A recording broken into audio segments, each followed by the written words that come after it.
Okay. So, Baruch Hashem, we have the zchut to be together tonight. And again, I'm going to tell you this a million times, but you may not appreciate it until you're 60 years old. These are the best moments of your life. There is nothing better in the world than to be with your friends, with your brothers, with your family, learning the truth of truths from the Tzaddik Yesod Olam. And you will understand that either soon or later. There is nothing more special than a group of brothers coming together, searching for the truth, mamish. It's the greatest thing in the world. And this is the reason why the trip to Uman for me last year was life-changing. Because I thought that there's a few people who do stuff like that. And I always felt like an alien. And all of a sudden, I went to a small shtetl in Ukraine, and I saw 100,000 people, just like us, all searching for the truth. And there was no pretentiousness, and there was no fakeness, and you didn't know who the rabbis were, and you didn't know who the students were, because it didn't make a difference. Everyone was just looking for the truth, doing it together, singing, with fire, with conversations, real conversations. You sit down with this rabbi, you ask him this question, you don't even know he's the rabbi who wrote this book that you've been reading for the past 5 years.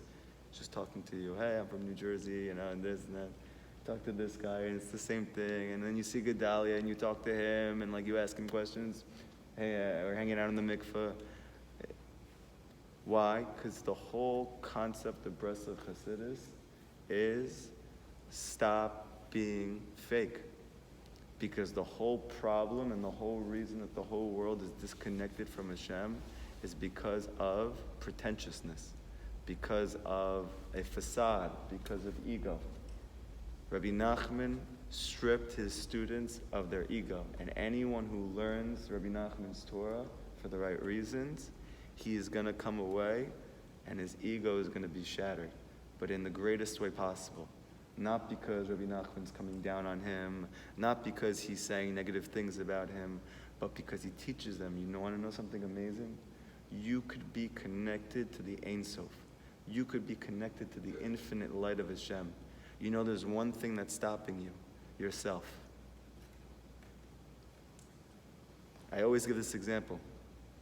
What is the most fun experience that a person has in the secular world? I hold it's to go to a concert or a festival. You go to a concert or a festival, you're with thousands of people singing. Nobody there is saying, how can I make more money? Nobody there is saying, look at me. Nobody cares there. Why?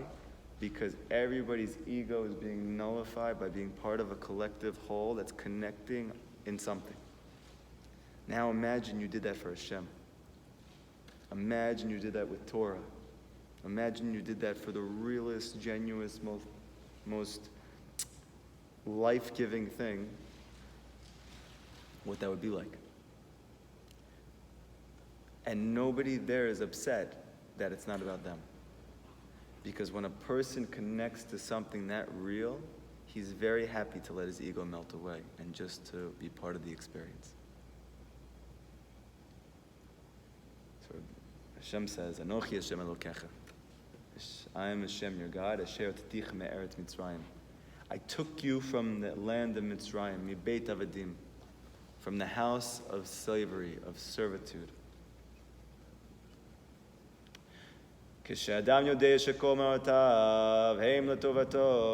When man knows that every single thing that happens to him is for his good.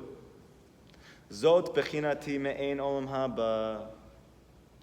You're tasting a taste of olam haba. When a person knows that when he won his basketball game, that was from Hashem. And when that girl broke up with him, it was from Hashem. And when he got that great grade on his test, it was from Hashem. And when chas v'shalom, his parents abused him, it was from Hashem. When he came to Ornatan to learn Rabbi Nachman's Torah, and he traversed through many train stations, and he had Mesirut Nefesh to get here from Brooklyn, it's from Hashem. And when his friends say, why are you being so extreme? That you're going to go learn Likutey Moharan, Rabbi Nachman's Torah. Why don't you just be normal and go learn something that everybody understands and everybody learns? And it's also from Hashem. And when a person knows that every single thing that happens to him is from Hashem, you are literally tasting what it's going to be like in Olam Haba. Kamoshe Katuv. Where do we know this from? David HaMelech. That David, the Mashiach, says, Be'Hashem ahalel davar.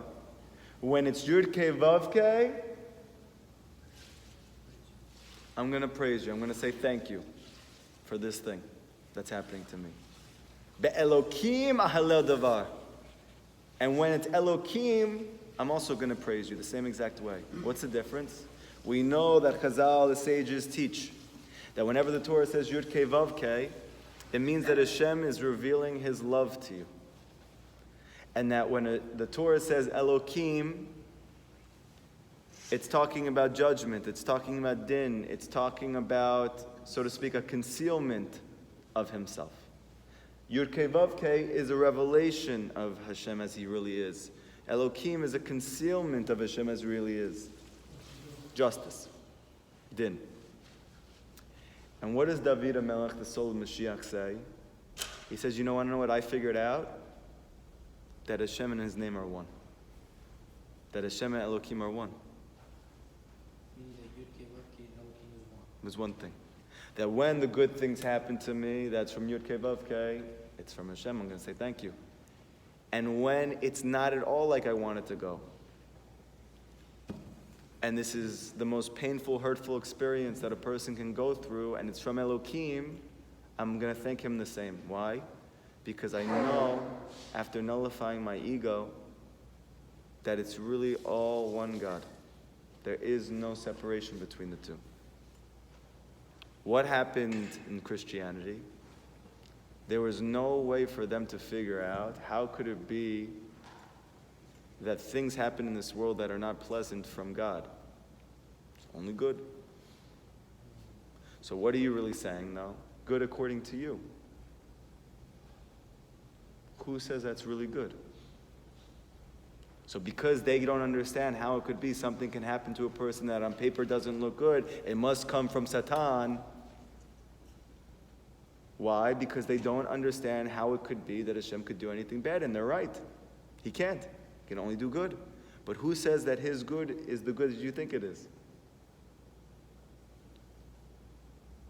What is a Jewish neshama capable of understanding?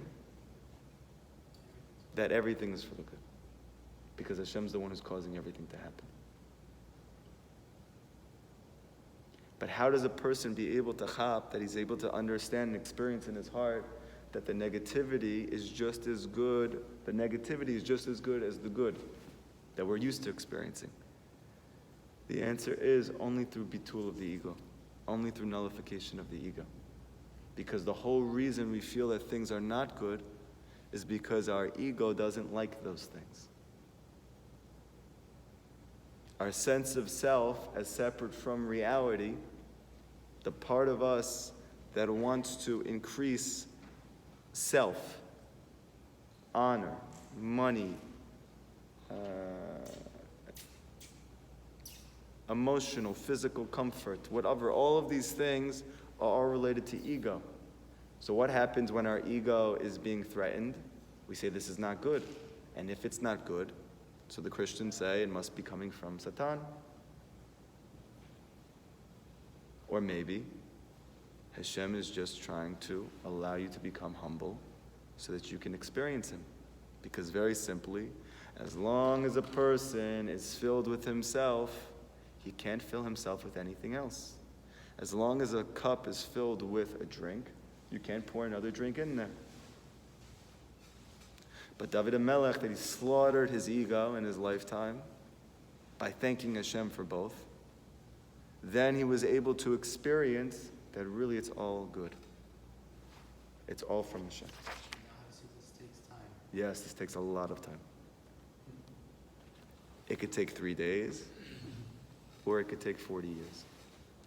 If they followed Moshe Rabbeinu, like he told them, we can get to Israel, we can get to complete humility, to complete emunah, and you follow me, we can get there in 3 days. But nobody believed him, because that's insane. How are you going to tell me I'm going to get emunah in 3 days? How are you telling me everything in my life is going to be fixed in 3 days? That can't be possible. You're just a person. How do you know? We're all tzaddikim. We all know things. And this is not realistic. So what happened? Hashem had them travel for 40 years to get to the land of Israel. In 3 days. And the commentaries explain how did it take 40 years when it could have took 3 days. Hashem made them go in circles around the land, but in a different way each time, so they never knew that they were circling around the land for 40 years. Was it not a facade for them? They were circling around the land. When you say nullifying your ego, Okay. when you say nullifying your ego, does that mean understanding that everything is from Hashem? That's connected. To the degree that your ego is nullified, to that degree you can understand that everything is from Hashem. How did they know they were going in circles? They didn't know they were going in circles. It was a different circle every time, they didn't realize. They didn't know they were going in circles. Hashem concealed from them. This is an amazing thing I want to tell you. When Hashem wants a person to know something and to figure something out, he does. And when Hashem doesn't want you to know something and figure it out, it could be right in front of your face and you have no idea. So Hashem told them after they were going in circles? No, he gave them 40 years to figure it out. And then the Midrash brings down that they really were circling for 40 years and they could have got there in a few days. Okay? Maybe that's how long it takes to walk there, or Hashem was That's how long it takes to get from Mitzrayim to Eretz Yisrael. 3 days? Just geographic. They could have gotten there in a very, very short amount of time. I want to tell you something that the Tanya says in the beginning because it's so epic and it's so gewaldic, it's so geschmack, and it's the first thing anybody needs to know when they start to learn Rabbi Nachman's Torah. Because the first experience everybody has is, on the one hand, wow, this is fire. And on the other hand, this is going to be really hard work. This is really hard. This isn't like a shiur that I usually go to where they just teach me like nice things and I feel good about myself after and I go home. You're telling me I have to go talk to Hashem for an hour. You're telling me I have to work on nullifying my jealousy and my anger and my hatred and my ego and judging everybody favorably and doing whatever my wife says because she's really just a mirror of me. Oh my gosh, it's so much work. Oh! So listen to what the Tanya says in the beginning. They said to Moshe Rabbeinu, when Moshe brought down the Torah, and he did the Mishnah Torah, and before he left and he passed away, he said, this thing is not far from you. It's very near to you. So what do the commentaries bring down and speaking about? Teshuvah, to return to Hashem, to go to the land of Israel. Teshuvah. Everyone was hearing Moshe talk about all the things that the Torah says, and they were like, oh my gosh, how are we going to do all those things? And you're not even going to be here. Moshe said to them, it's so close to you, you don't even understand how near this thing is to you. So what does the Tanya say? Something so, so beautiful. There is a short, long road, and there is a long, short road. Meaning there's the Grand Central, but there's also the LA. Meaning, because I'm really bad with geography, but I'm sure you're right. Meaning, just bad geography, stop. I know I want to go to the land of Israel, that's my geography, okay? So, for a person to achieve emunah shlema, to achieve complete emunah, which the Torah calls the land of Israel, there is a short, long road there, and there's a long, short road there. Every person, the Tanya says, is trying to take the short, long road. What does that mean? Segulas. Yeah, it's true. Ispandut. Everyone is looking for a bracha that's going to cause them to elevate to the highest spiritual levels. Even if they are the worst parent, they want a bracha that their kid should be good. I remember there was a rabbi, they went to him and he said, please give me a bracha that my kids are going to be. He goes, I'm going to give you the best bracha in the world right now. There is no bracha to make your kids good. If you're a good parent, your kids are going to be good kids. And that's the bracha I give you. You should learn to be a good parent. That was a bracha. It is. It's the greatest bracha in the world. You're right, 100%. It's mamish the greatest bracha in the world. And everyone who wants to take the short, long road, what does that mean? I want to go the shortest way to get to the place, the greatest good, the good life. Quick fix. What? What's the short way in our context? I don't want to do all of these things that the tzaddikim tell us are going to get us to the land of Israel, that are going to get us to complete the Emunah, that are going to get us to the ultimate good, complete the veikut and connection to Hashem, where all good, health, happiness, joy, parnasa, livelihood, good relationships comes from. Because who wants to work so hard? Shortcut. Now for money, I'll do anything. You say, Yeah, you gotta hustle, you gotta do this, or this. Oh my God, the rabbi told me I have to do something new. What is this? What type of Torah class is this? you say the land of Israel is physical, not mental. It's both. Everything in the physical world is a reflection of a higher spiritual reality. The land of Israel is a physical projection of Emunah Shlema, of complete Emunah. That complete Emunah manifests itself in the physical world as a land called the land of Israel. This is the land that Hashem promised Abraham to give to his descendants. And this is a very deep concept, and we're not going to get into it too much right now. But very simply, we're going to learn in the 7th Torah Likutey Moharan that the land of Israel is the state of complete Emunah. Because that's all the good. Okay. So, what does he say though? But because everyone wants to take the short, long road, meaning the short road, they end up taking a very long road. Meaning, what they want ends up taking them 40 years to get to the land of Israel. He says, or we have another choice. The choice that Moshe Rabbeinu gave the Jewish people when he was alive. The choice the Baal Shem Tov and his descendants are giving us. That we can take the long, short road. It's a road that appears to be crazy long. Very difficult. Something that seems above capability of a person to do. And yet, when a person commits himself fully to that long road, it's actually a very short road. It's 3 days. This road is really just traveling to Likutey. Yeah. Once you there's no road, so it's very fast. Where are you? Come sit over here. Okay. And when a person gets to the place that he's living in the land of Israel, and Hashem and Elohim for him is exactly the same. Zot bechinati me'en olam haba. This is a taste of olam haba. Because what's going to happen in olam haba, we know at the end of Aleinu we say, Bayomahu, Bayomahu, Bayomahu, Yeshem echad u'shemo echad. That Hashem is one and His name will be one. And the Gemara and the Tzaddikim, the Talmidei Chachamim, they have the strongest question in the world.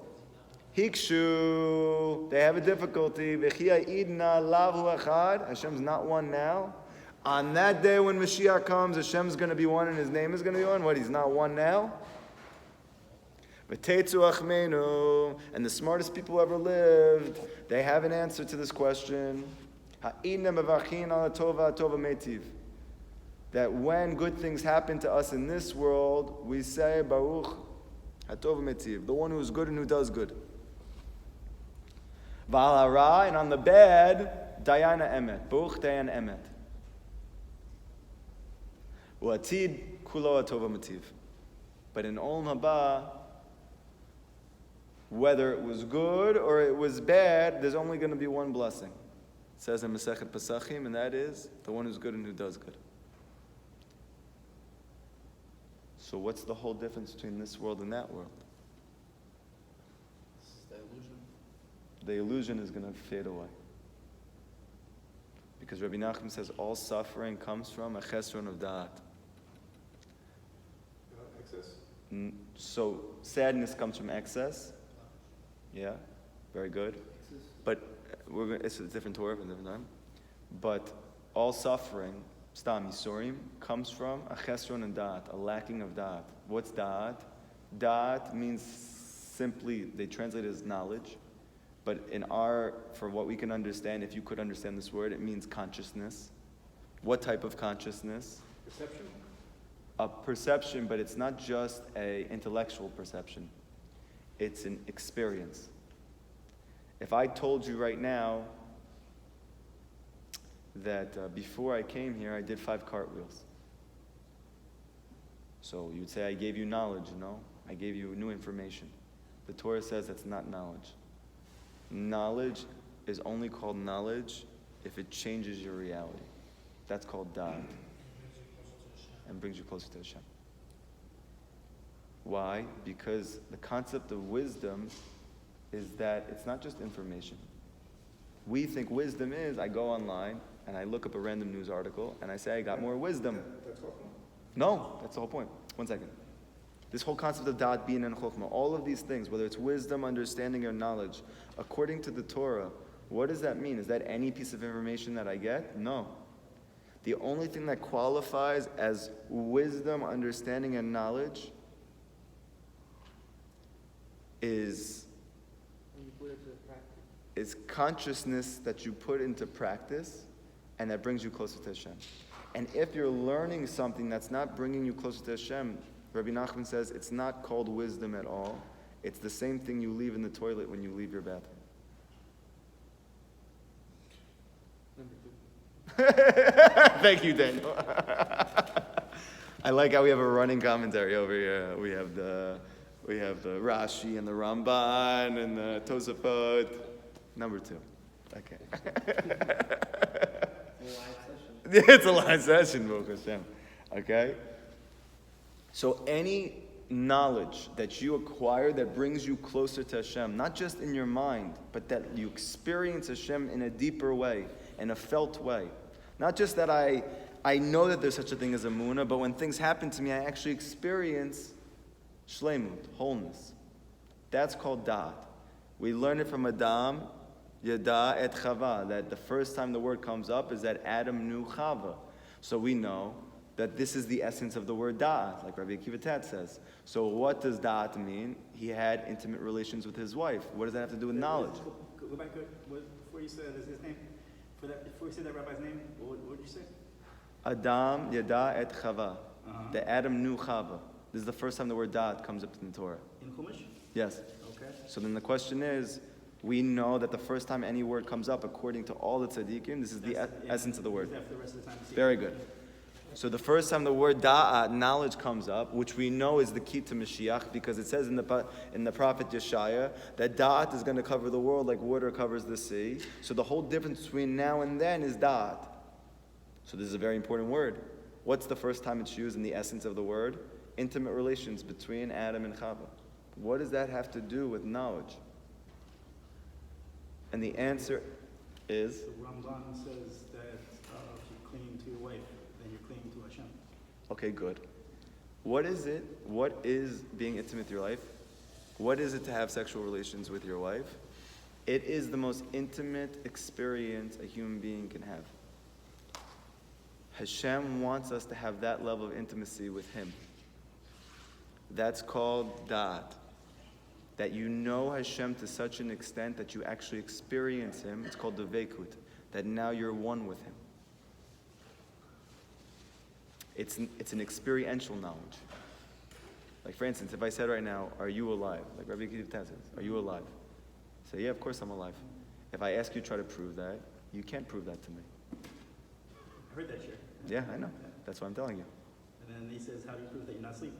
You can't prove that either. Right. But you just know. Because it's an He experience. doesn't say that. Yes, he does. He says you don't know. No, but he says no. You can't know. No. That's what he said. No, that's not what he ends up saying. He says you can't intellectually know, but you experientially know, and if not, then you need to go see a therapist. Right? And he's not saying it in a demeaning way. He's saying that you have to know that you exist. You do exist. How do you know? How can you prove that? You can't. You just know. So the Torah is teaching, what's the level that we need to get? We need da'at. What's da'at? That you know that everything comes from Hashem. We have person people there, they assist. But No, they can't. right here. And therefore what? Physical. Yeah, and when you're in a dream, is that real? No, in the ring. How do you know? Because you know you're in the ring. When you're in a dream, you know you're dreaming, or only when you wake up? No, in the dream you know you're In every single dream, you know you're dreaming? most of them. Is there dreams where you don't know? Yeah. So how do you know you're not dreaming right now? Because I know I'm not. How do you know? Because I could pinch myself. You could do that in your dream also. You could do that in your dream also. I always thought when we pass away, that's when we go. Like, How do you know you're not dreaming right now? Because you pinch yourself. How do you know No, you can tell. If something- that it's not like the famous Chassid Talmid Chacham said, it was all a dream. I used to read Chumash and Tanakh and Mishpacha magazine. Yeah? Okay, it's a deacon on my wall. Oh my gosh, this is great. We're lifting up the sparks, Mamish. Oh my gosh, he's Mamish a big tzaddik. He was definitely big. I don't know about the rest of it. Okay, so you don't have to think about it. You're right, you're alive, you're awake. But the point is you can't prove it. You just can't. What's this got to do with da'at? Da'at is an experiential knowledge. To know Hashem doesn't mean that you intellectually understand that God exists. It means that you experience Him on an emotional, physical, psychological, physiological level. That every part of your limb experiences Hashem. Biochemical, historical, forensic, supernal. By intellectual don't understand. Everybody understands that is about tshuva, or that is that the religious, that they know that Hashem exists. Even in the non-Jewish world, the majority of non-Jews also know God exists. But that's not the knowledge that the Torah is talking about. There's like this common thing amongst the parents say, I believe Hashem. And is that? Meaning, if a person says, I know what Shabbat is, but I don't keep it, then he doesn't know what Shabbat is.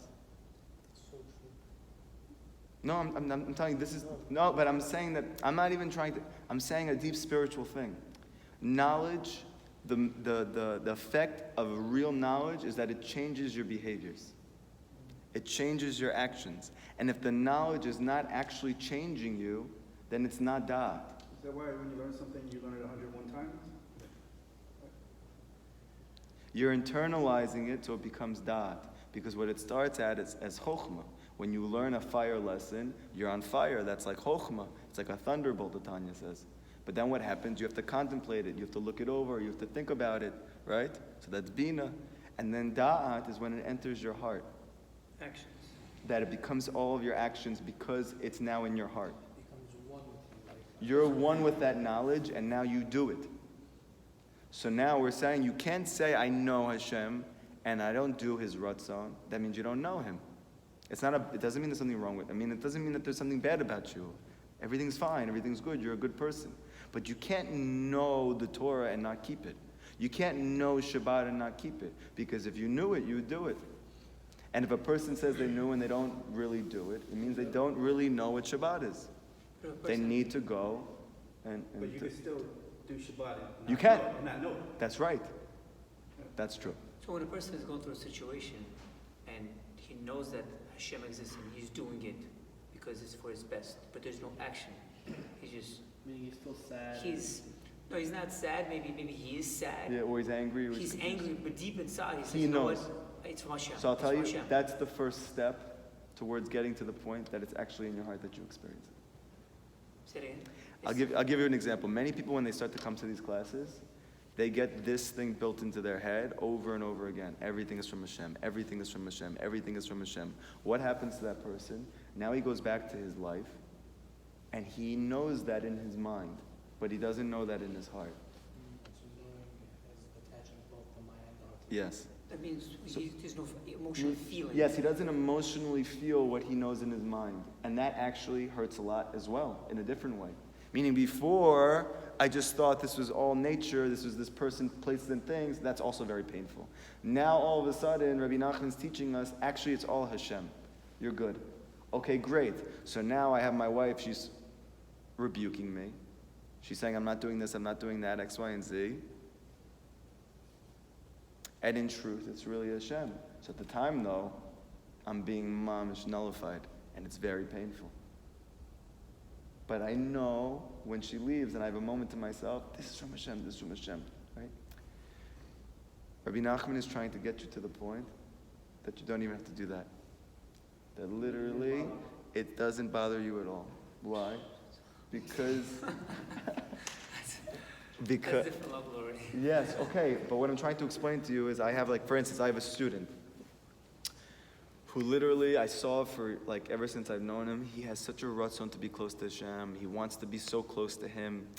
He became Bal Tshuva, he went to a Litvak yeshiva, and he just, never found his... He told me there's one rabbi that he really connects to, the Piazezna Rabbi, right? Who is that? That he was a... Yeah. Kalmus Shapiro.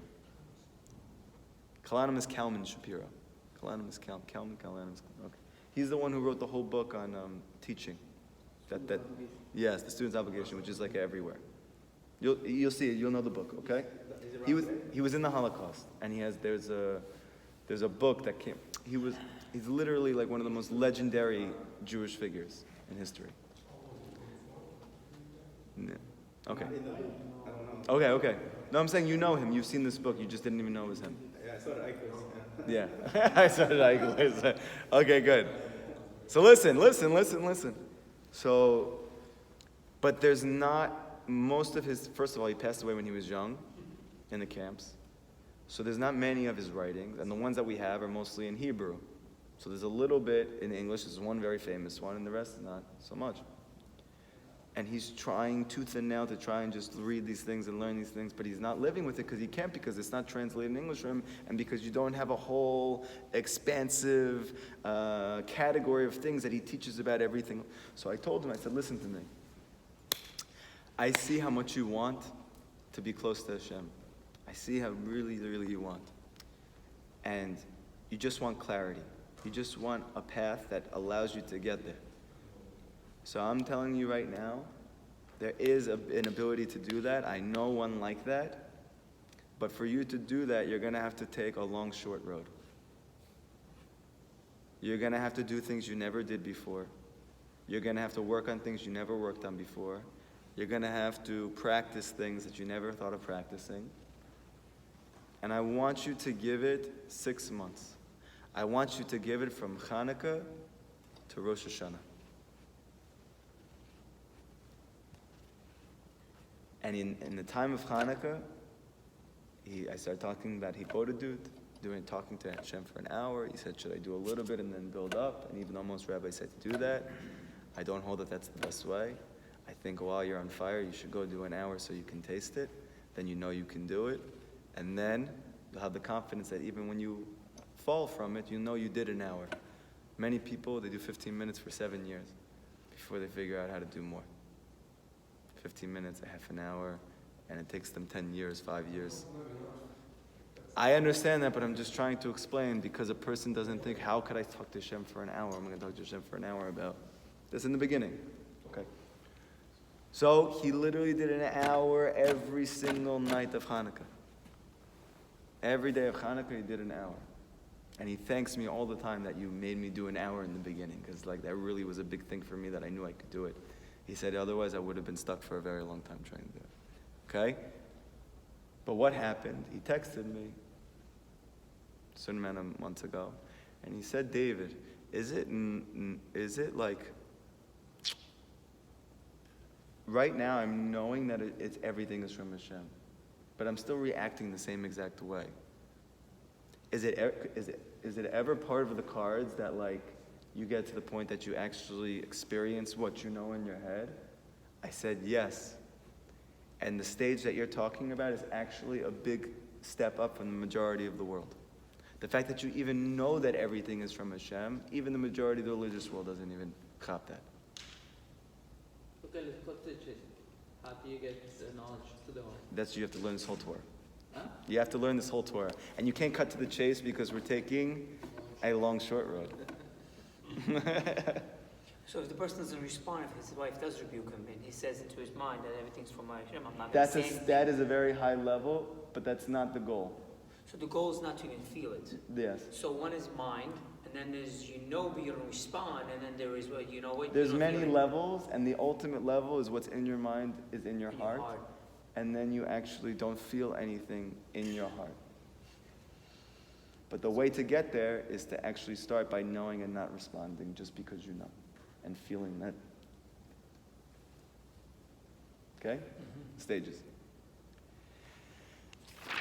But it is impossible for a person in their lifetime to experience that Hashem is one and His name is one. That the good in his life is from Hashem and the bad in his life is from Hashem.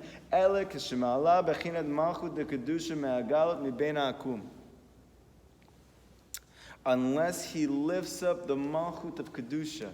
He lifts up the concept of influence or authority from his preconceived notions that nature and the non-Jewish governments are in control of my life. That people, places, and things are the cause of my life. There is no way, Rabbi Nachman says, for a person to experience that everything Hashem does is for his very best, while he still believes that people, places, and things are in control of his life.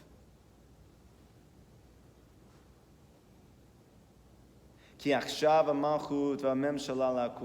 right now, who has the Malchut? Where is the government? Where is the whole world living with? Is anybody living with a government according to the Torah? No, it's in exile. Where is everyone living? Under the authority and government of non-Jewish, non-reality based, human-created government authority practices from ideas that people had. And as long as we are still under that authority, there is no way for you to experience that Hashem loves you and everything He does is good for you.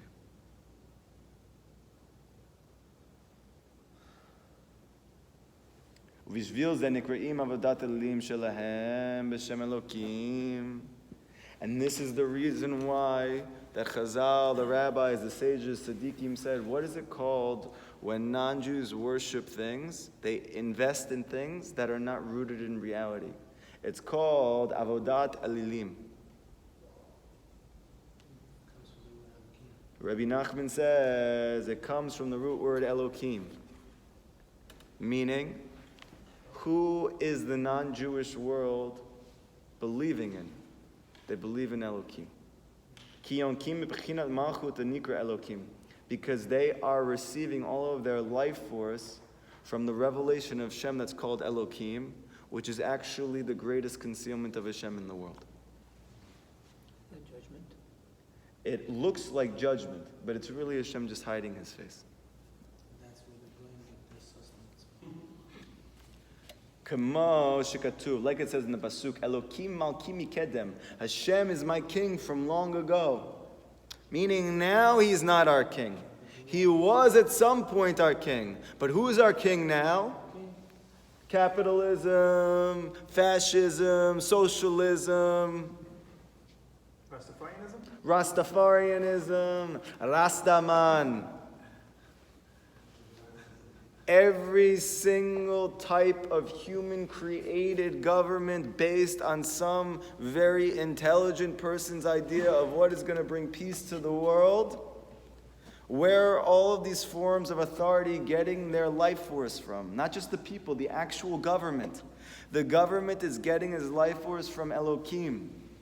Elohim is the revelation of Hashem concealing himself completely, hiding himself.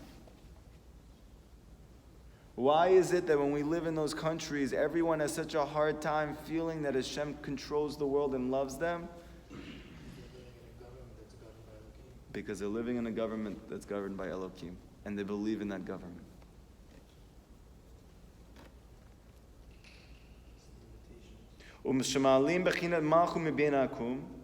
But when we're able to elevate Malchut, government, authority, up from these human-made false concepts of government, Azai nitkayem, then the pasuk, Ki melech kol haaretz Elokim, that the melech of the whole world, that the orchestrator of reality is, was, and will be Hashem. So right now we have an equation. You have an ability to taste Olam Haba and Olam Hazeh, that you literally experience physically, emotionally, psychologically, spiritually, that every good thing that happens to you and every so-called bad thing that happens to you is equally good and from Hashem.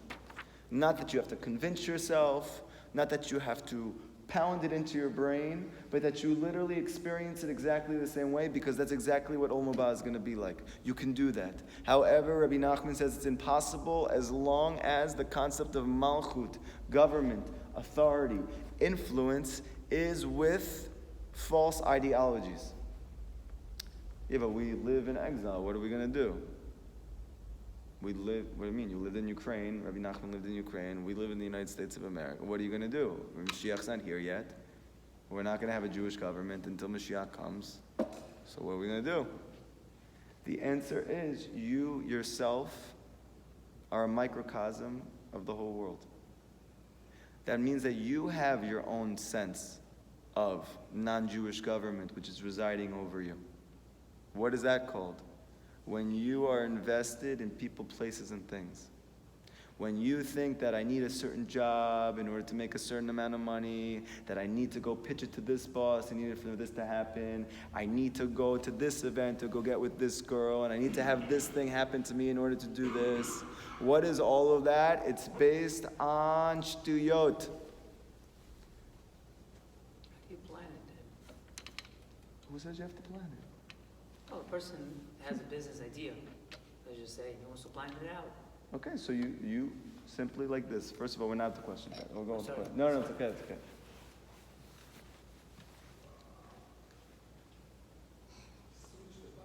I know. It's beautiful. The whole thing is amazing. The whole thing is amazing. Yeah. Yeah. So the show. It's not. We'll talk about it. It's not something that everyone would appreciate because they're not. They don't know the Likutey. Okay. So. Okay. So. What you're saying is a person can live Olam Haba and Olam Hazeh if he holds. I'm not saying anything.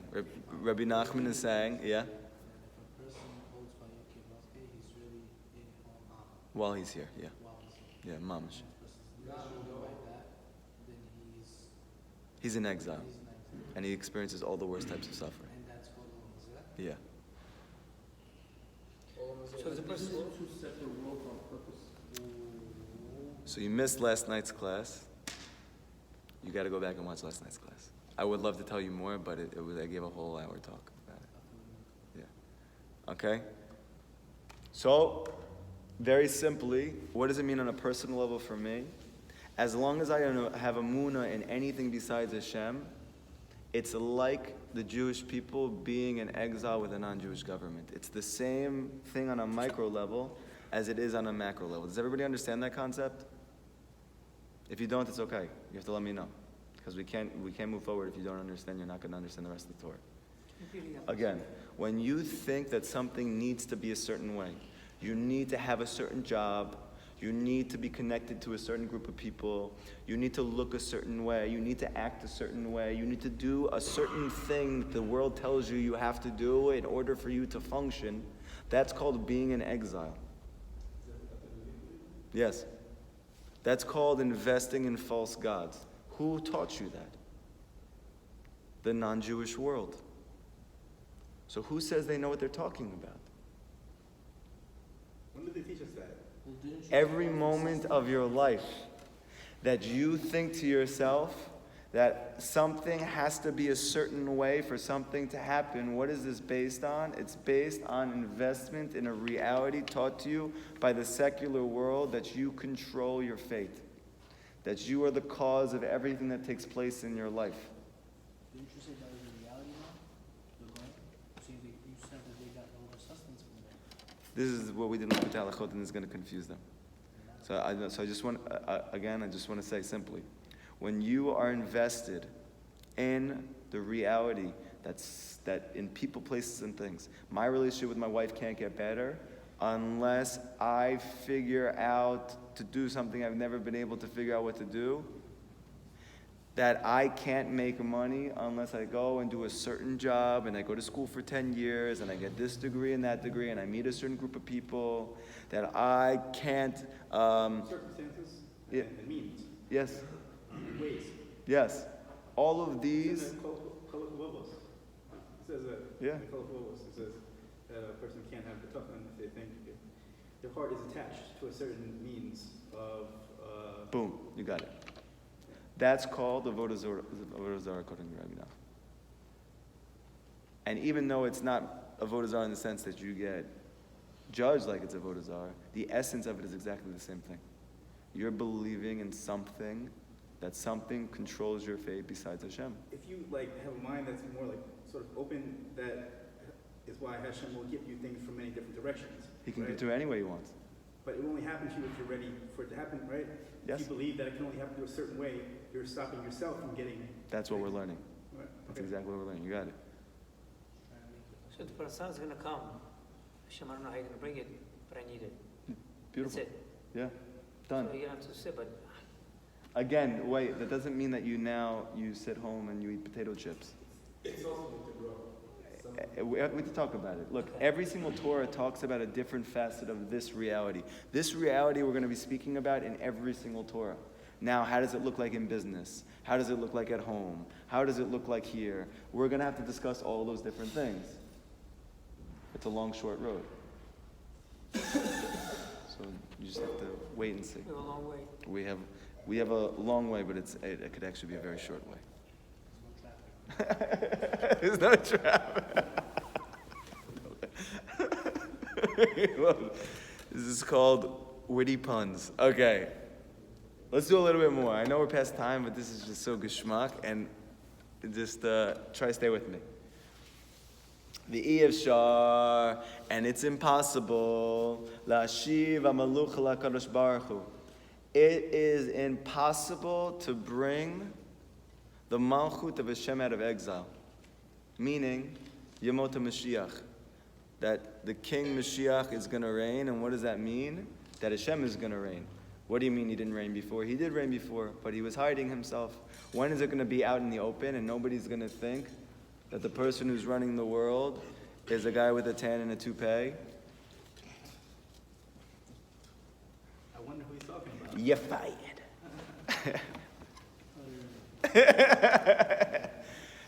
Only when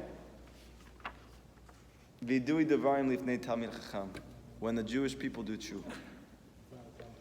What type of tshuva? So we're saying that this has to do with the personal level. We're worried about the personal, we're worried about the collective, but Lamase, for yourself, what does this mean for me right now? What do I do with this from this class? Okay, so the government and all of this, what am I going to do about all that? So I'm explaining that Rabbi Nachman is saying, you have this whole world in yourself. So you can also reveal that Hashem is the orchestrator of everything in your life, in your individual personal life. How do you do that? He says it's impossible except by doing vidui devarim in front of a Talmid Chacham. What is vidui devarim? It means you speak out all of the errors that you've had, not just in terms of what I've done physically, but even in terms of my perceptions of reality. my thoughts, my feelings, my actions, all in front of a Talmid Chacham. What's a Talmid Chacham? It doesn't mean someone who is learning all day. Rabbi Nachman is teaching, what is a Talmid Chacham? Talmid Chacham literally means a student of a wise person. And it says in a pasuk, I believe it's in Mishlei, but it's in Shlomo Melech, I have to look it up, that Chokhmah comes from ayin. Chokhmah comes from nothingness. Wisdom, ayin. Wisdom comes from nothing. So what does it mean? So on a Kabbalistic level, it means that Chokhmah comes from Keter. Because Keter is the concept of nothingness. There's no limitations there. There's no physical reality there. Hashem can do anything at the place of Keter. But at that level, we can't experience Him because it's too intense. You would be melted away. What's the beginning of a Jew being able to experience Hashem in his life? No, Chokhmah. Chokhmah is the beginning of the revelation of Hashem. Because at the level of Keter, you become nullified. There's no you anymore. So Chokhmah is the beginning. But where does Chokhmah, meaning where does the inner reality that Hashem is the one who's doing everything, where is that coming from? It's coming from Keter. It's coming from nothingness. Okay?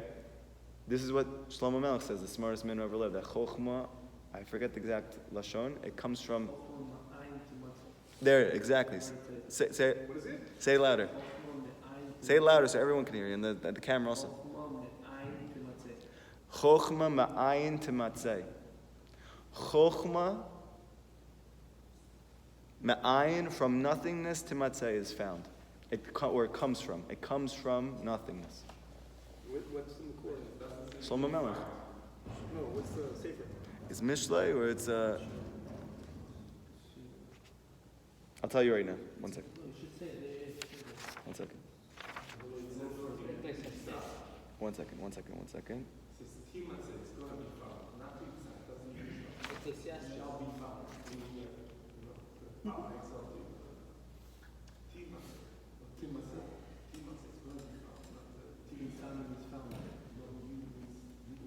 Right, but the way that they explain it out is that it, yeah, right.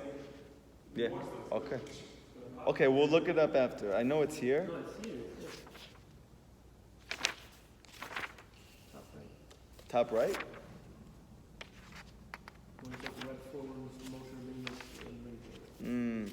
Oh, right, it's later on in the Torah. That's right. Okay, one second. Yes. No, good. Did good. You did good.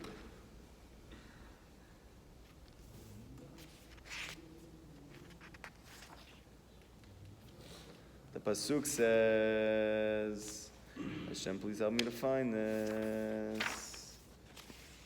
Because I know that you know. Here we go. We're getting closer. We're getting so close. Oh! Oh!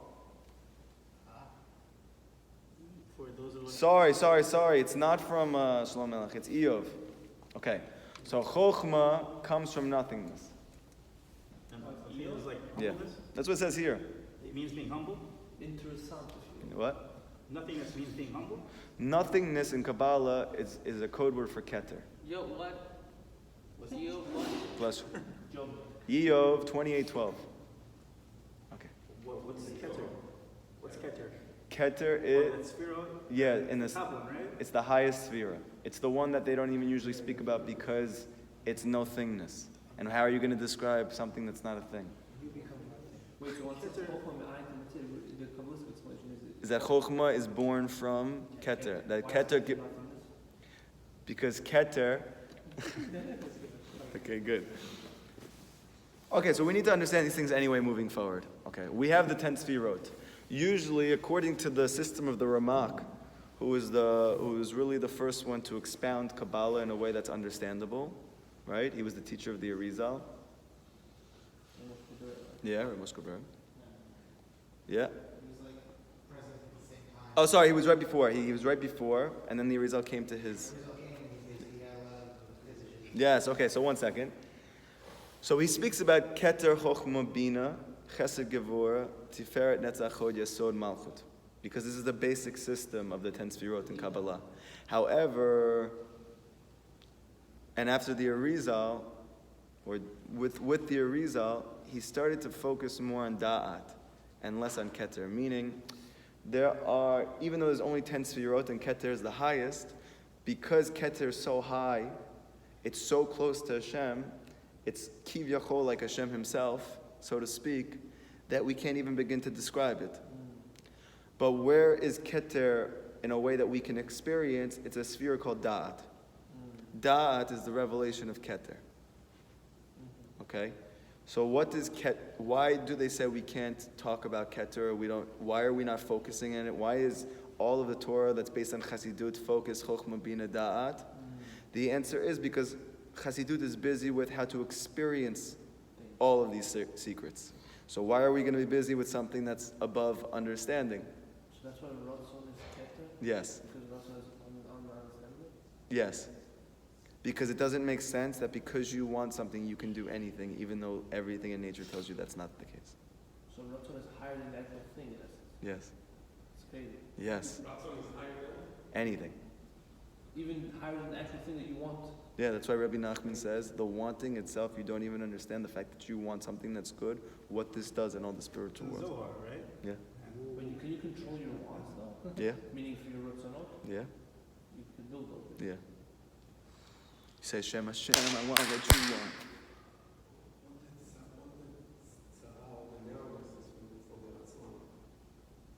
So if a person says, I want what you want, what's the point of praying for? We have to deal with each thing in its time. These are all good questions. You're asking amazing questions. They're gonna have to be. What's also above on your body is the highest point, right? I'll tell you just like a quick story, and then we'll have to continue on Thursday night. Okay. Listen, everybody listen. Yes, we're gonna do a Kumsitz. Yes, I'm gonna explain. Just 1 second. Let me just tell you a quick story. Okay.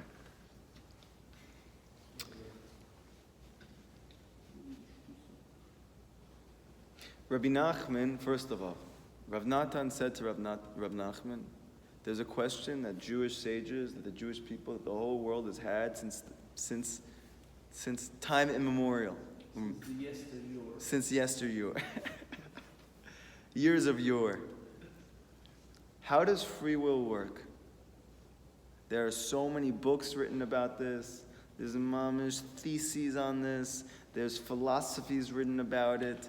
There is probably cults all just trying to give their own. Rabbi Nachman says, I have the answer for you. 7 easy ones. With this, you will know what free will is. You never have to think about it again. And anyone who asks, you could tell them this is what it is, and you don't have to think anymore. This is what it is. Free will means... Wait. Right on time! What are you doing? He's recording it. This is like his lifelong. Free will means you do what you want to do, you don't do what you don't want to do. This is how free will works.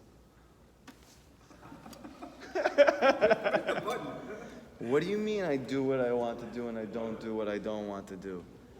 But I have limitations. But things are, what do you mean I can quit smoking cigarettes, but I'm addicted? What do you mean I can stop drinking alcohol, but I have a substance abuse problem? What do you mean I can overcome bipolar disorder, but they told me this is a lifelong disease?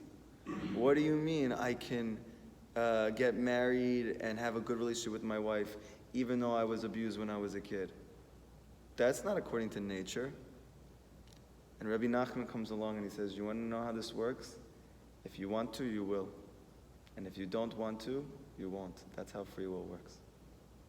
Why is it that people go to Uman, addicted to substances, involved in the greatest darkness, and they can come out of Uman quitting everything that they did for 40, 50, 60 years?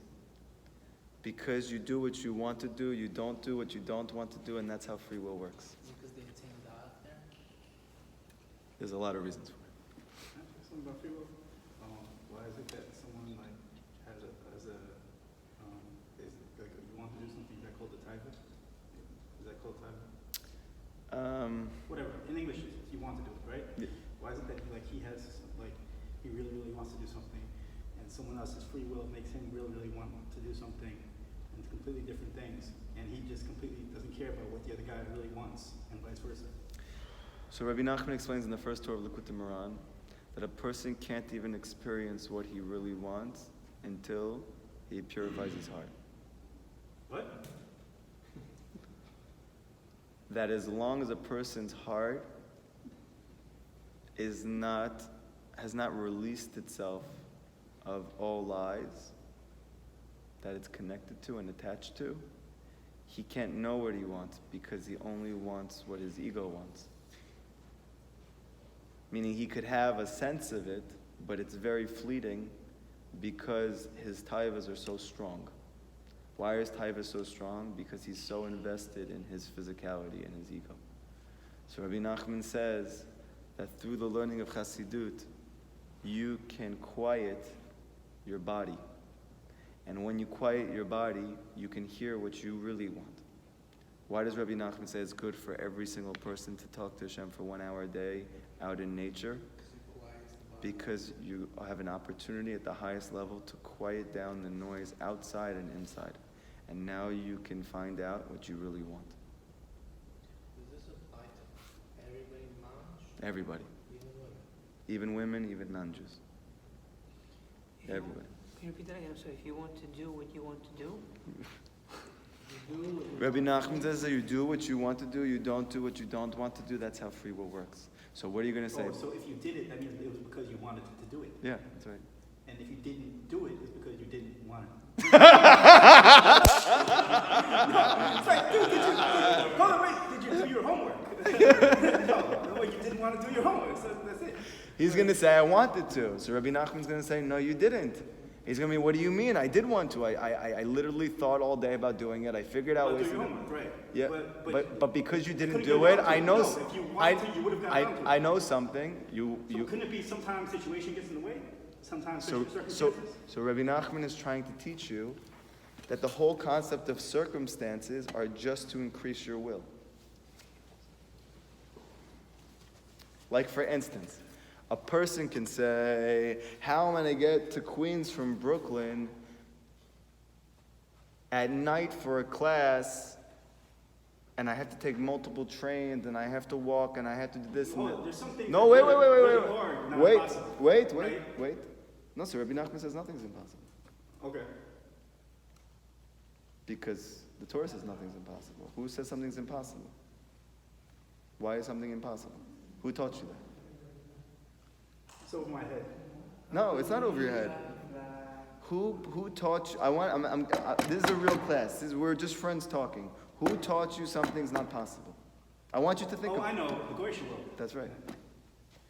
And if a Jewish person also told you something's not possible, you know what Rabbi He Nachman didn't know what he was says? talking about. It's because he learned it from the Goyish world. if a Chas v'Shalom person was born, he has defect mentally, physically, emotionally, how is it all of a sudden a person's going to be like, hey, now it's better now? It's possible, but it's just like it doesn't happen a miracle where the person all of a sudden just. Yeah, it's a miracle. Dude, none of this is, it just doesn't happen. Don't you see a lot of motivations as the guy, motivational speaker, he's an athlete. He has no arms and no legs. He has one arm that's small like that. The guy. Right. Yeah. He's known all over the world. He surfs, he bungee jumps, he plays basketball. All the guy with the arm and the leg. No legs, no arms. He got the decapitated. What are you guys from his doing leg, watching and decapitated from his arms. videos? And the guy does everything. Everything. And gets paid for it. Yeah, I know this guy. He's a So motivational. don't tell me it's not about it. We have all the limbs, all the knowledge. Listen, I want to tell you something. He's not one, there's many of them. I want to tell you something. It's so important. You need to know this. I came to my rabbi in my late 20s. And I told him, I've never learned Gemara before. I've never learned halacha before. I've never learned Mishnah before. I've never learned Chumash before. I don't know Hebrew. I don't know Aramaic. I don't know Yiddish. I don't know anything. Can I become a rabbi? He took my hand and he said, David, do you want to? I said, yes. He said, okay, so you can do it.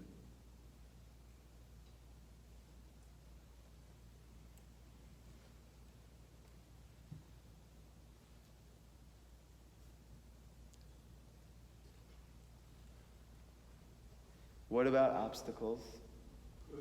Rabbi Nachman says the whole point of obstacles is just to increase your will. What happens when a person has a difficulty? Like, let's say, for instance, today, I didn't have a ride to get to learn in yeshiva, but I had a ratzon to be in yeshiva, to go learn in Bein Hazmanim, in the time when everybody's off.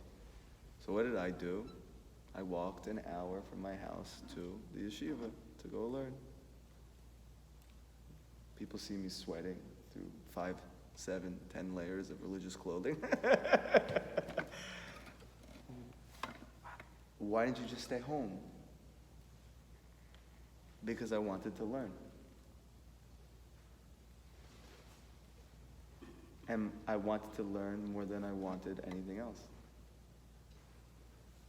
It's that simple. So why is Hashem making it that I didn't get a ride? To increase my will for learning. Why? Because then the learning is more geschmack. Because then the learning is even sweeter. Why is it that it's so hard to get married? Because Hashem is increasing your will. Why is it so hard to get to Uman for Rosh Hashanah? Because Hashem is increasing your will. Why are there the biggest obstacles for the things that I need the most? Because Hashem is just increasing your will. What happens to a person who doesn't know that? He just quits. And there's nothing wrong with him. He's right. How could I do this if I have this issue and I have that issue and I have this disability and I have this disability and I have this practical issue and I come from this sociological status and I come from this economic status? And they're right. Unless you believe in Hashem. And then you realize that no matter what the limitations, no matter what the difficulties, no matter what the stigma, no matter what the trials and tribulations, comes along the great-grandson of the Baal Shem Tov and teaches you, you want to know how it really works? Yes. If you don't really want, no, you can't do those things. But if you want it more than the obstacles, then you can do anything.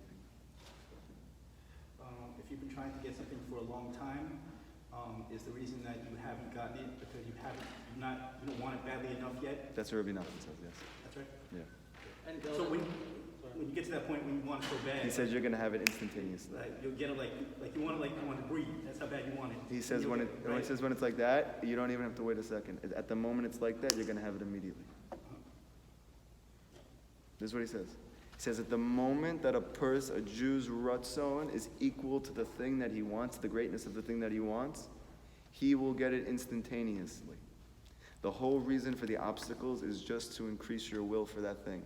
What would happen to me if I never learned these things? I'm going to walk an hour in 100-degree weather to go learn? No, because that's not practical. I'm going to go try and become a rabbi even though I don't know Aleph Bet? No, because that's not practical.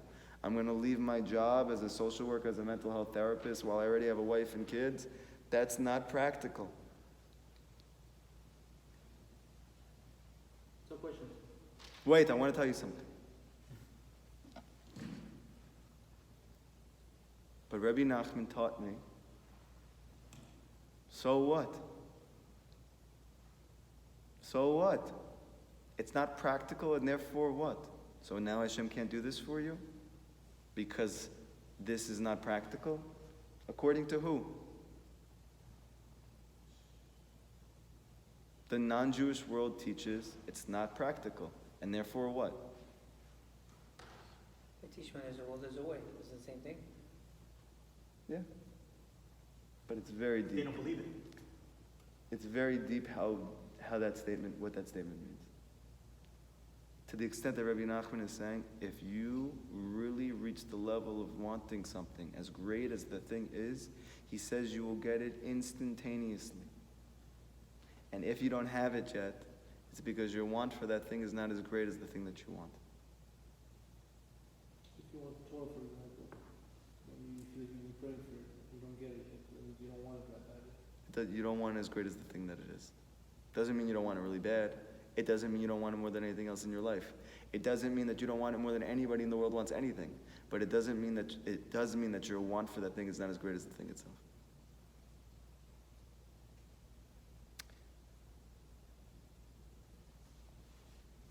How do you know when Hashem is telling you it's not this way or it's not? It's a great question. It's not there.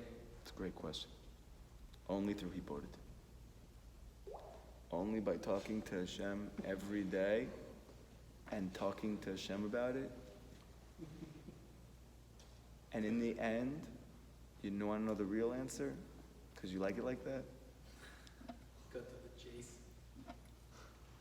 There's no such thing as it's just not there. Rabbi Nachman's teaching that doesn't actually exist. That if it appears that way, and everything in your life is showing you that, because that's what it appears like. However, if you understand that everything is from Hashem, not just in your mind, not just in your heart, but in your fingertips, in your limbs, then you can't say something can't happen because you're really saying then Hashem can't do something for me. And that's absurd. So let's say, for example, let's say I'm married and I want to live in the land of Israel. My wife doesn't want to live in the land of Israel. She has no interest. She's never had interest. She's not even keeping halacha.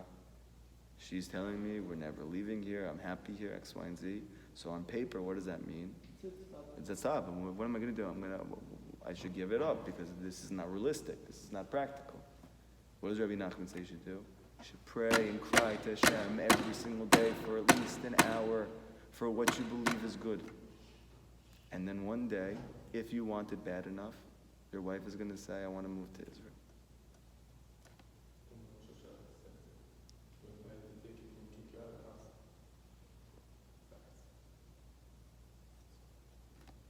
Now, if you want something that's not good, that's a different thing. Then Hashem just doesn't want to give it to you because it's not good for you. He's not going to do something that's not good for you.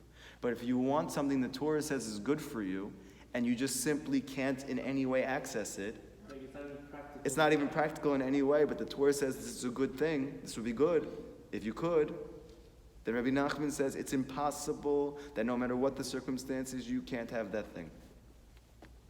Or that Hashem doesn't want to give you that thing. And if Hashem is not showing you any signs of how you can get it, it's only to increase your will for that thing. And where do you express your will? In your prayer. What if you know that thing is great, but you don't have a desire for it? Then you need to ask Hashem to want. You understand? I have this as well. When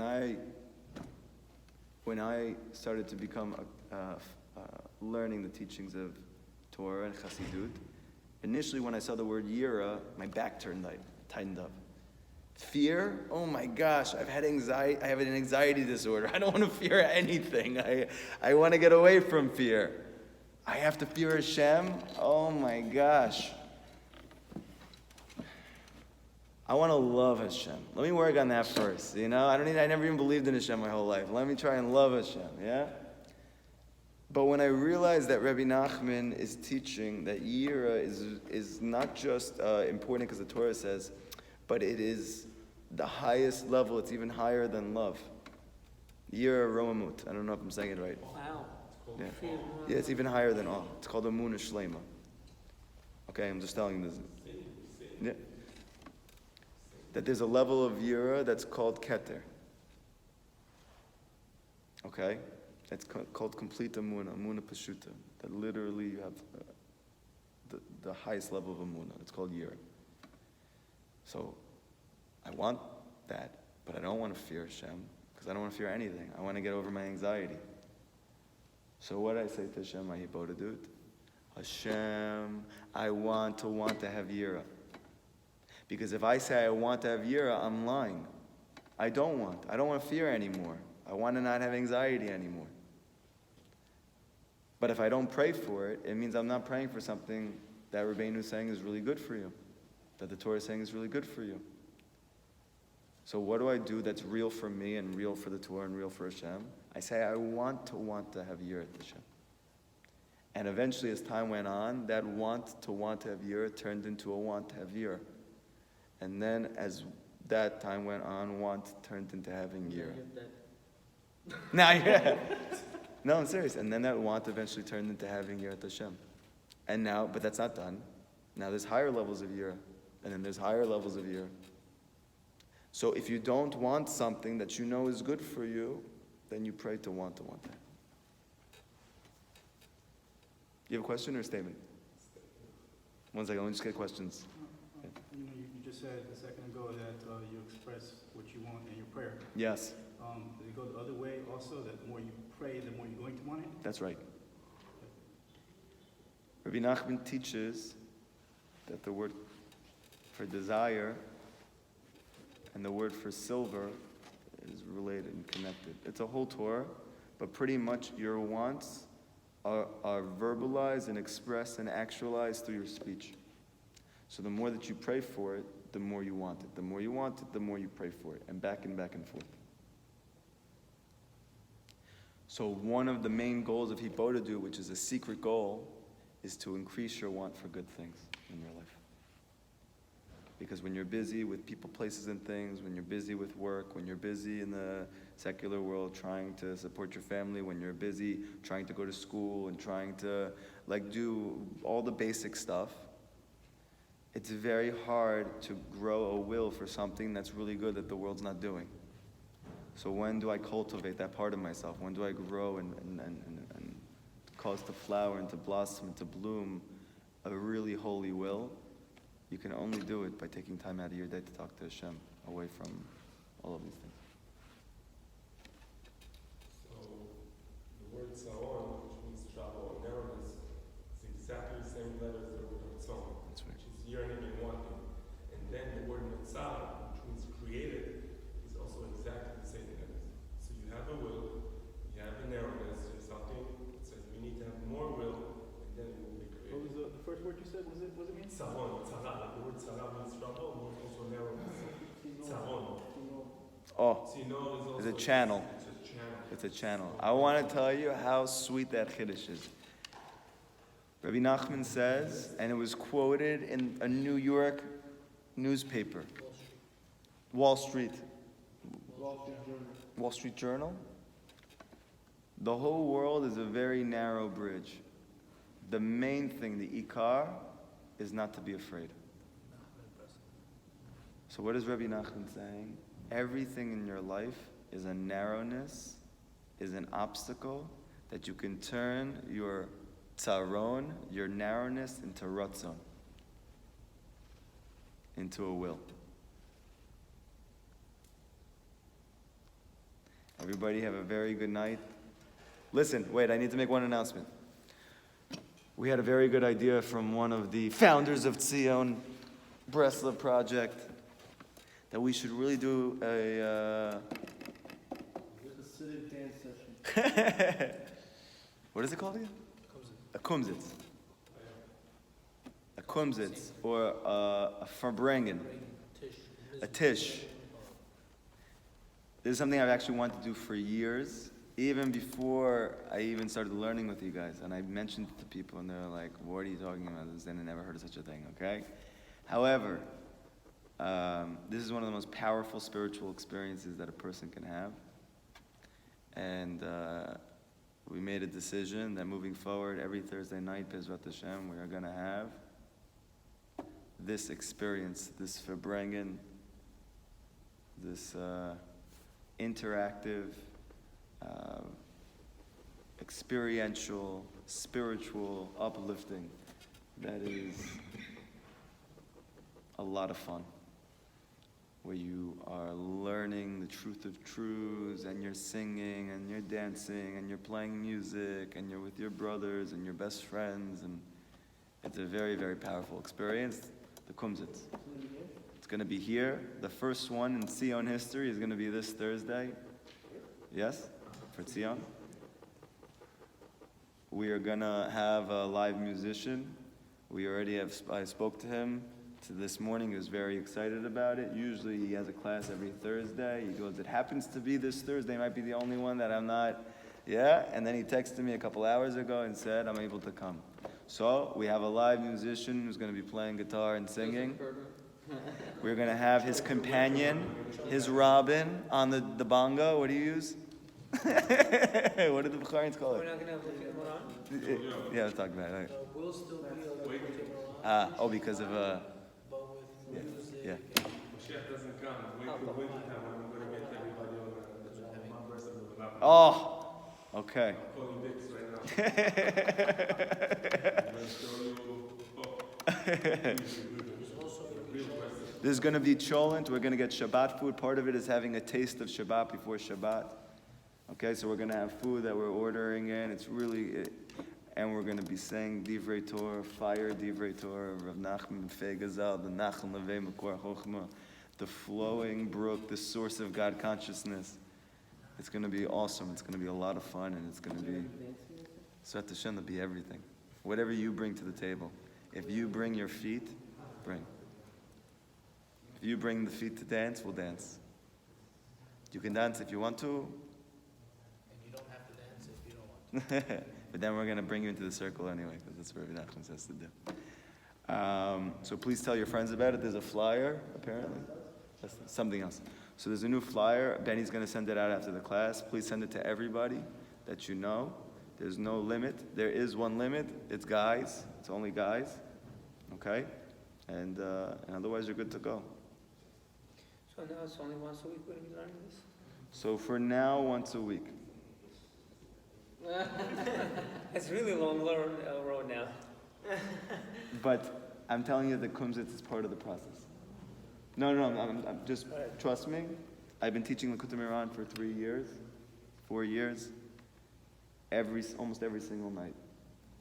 I'm telling you that one of the most powerful ways to bring knowledge from your mind to your heart is this experience. If I didn't think that, I wouldn't do it. I'm not doing this for fun. I'm not doing this because I'm making money off of it. I'm literally, every decision I'm making for Tzion, for my students, is what do I think is going to help us go across this long, short road as soon as effectively as possible. So come try it out. We'll see. Same time, right?